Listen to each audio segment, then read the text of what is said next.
سفارت توجیکستان در ایران خبر داد که به بیش از 200 شهروند این کشور برای بازگشت به وطن کمک می‌رساند.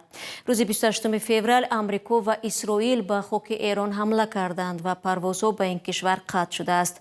نظام الدین زاهدی سفیر توجیکستان در ایران روز 2 مارس در صحبت با رادیو آزادی گفت شهروندانی که می‌خواهند به وطن برگردند با هدف‌های تجارت، سیاحت یا طبابت به ایران سفر کرده بودند.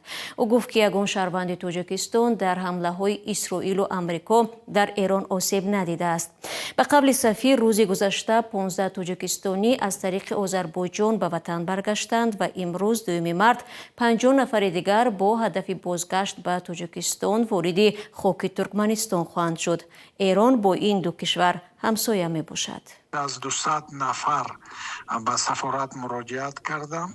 قسمی از اونها از طریق آذربایجان میخوان به وطن برگردن و قسمی از اونها که در قسمت خراسان ایران قرار دارند میخوان از طریق ترکمنستان به وطن برگردن. ما روی خطهای لازم را آماده کردیم و خوشبختانه روز گذشته هم 15 نفر شهروندان ما از گذرگاه سرحدی از طرف ایران و آذربایجان عبور کردند، به سمت باکو حرکت کردند. همچنین امروز تخمینا 50 نفر شهروندان ما از طریق مرز سرخ، گذرگاه مرزی سرخ، این در مرز ایران و ترکمنستان است، عبور اونها آغاز می شود.